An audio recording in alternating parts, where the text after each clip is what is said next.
There are lots of different tie knots out there, and today I'm going to show you how to tie one of the best. It makes a great dimple and has one other amazing benefit, which you'll see in just a bit. I'm Brian Sakawa, you're watching He Spoke Style. Let's learn how to tie the Nicky knot.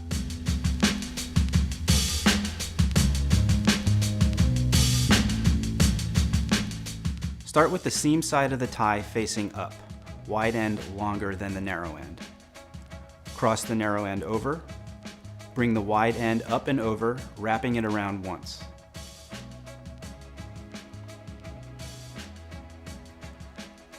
Bring it to the other side and wrap it around once. Now, depending on the thickness of your tie, you could skip the next step, but because this tie is made with a thinner fabric, I'm going to wrap it around one more time to give the knot a little more heft. Bring the wide end up and through and pull it through.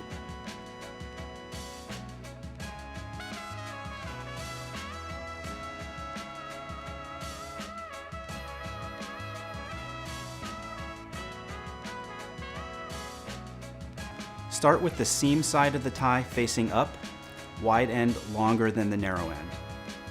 Cross the narrow end over, bring the wide end up and over, and wrap it around once.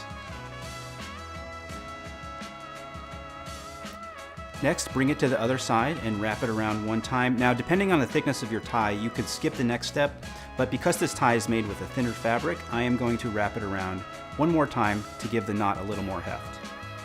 Bring the wide end up and through and pull it somewhat tight. Thread the wide end through the loop, pull it through, and give it some final adjustments.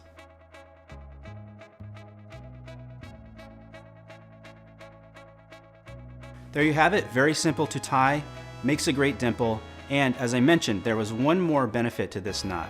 So check this out.